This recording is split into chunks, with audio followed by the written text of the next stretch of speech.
Hello நண்பர்களே, இன்றைக்கி வந்து வெள்ளிக்கிழமை. பார்த்திங்கன்னா பூஜை ரொம்ப நான் தான் சோடிச்சிருக்கிறேன் பூவெல்லாம் வச்சு. அதுவும் இல்லாமல் ஸ்பெஷல் வெள்ளிக்கிழமை, ஆடி வெள்ளிக்கிழமை. எப்படி இருக்குது பூஜை ரொம்ப பாருங்கள். பிடிச்சிருந்தா ஷேர் பண்ணுங்கள், லைக் பண்ணுங்கள். இதே மாதிரி எல்லோரும் கடவுளை வழிபடுங்க. கடவுள் வழிபாடுங்கிறது நமக்கு உடலுக்கு சுத்தமும் மனசுக்கு நிம்மதியும் தரும். அதுதான் கடவுள் வழிபாடு.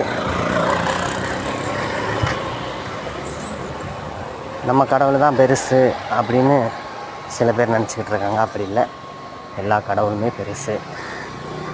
சில பேர் பார்த்திங்கன்னா ஆர் ராசா, திருமாவளவன், டிஆர் பாலு, இந்த மாதிரி சில தற்கூறிகள், ஒரு விளங்காத ஜென்மங்கள் நம்ம இந்து கடவுளை தவறாகவும் தப்பாகவும் சொல்கிறாங்க. அதனால் கிறிஸ்டின், முஸ்லீம்ஸ், இந்துக்கள் எல்லோரும் சேர்ந்து எல்லா சாமியும் எங்கள் சாமி அப்படின்னு நினச்சி சாமி கும்பிடுங்க. நான் கூட பூஜை ரூமில் மாதா சாமி வச்சுருக்கிறேன். அப்புறமேட்டு அல்லா தாய்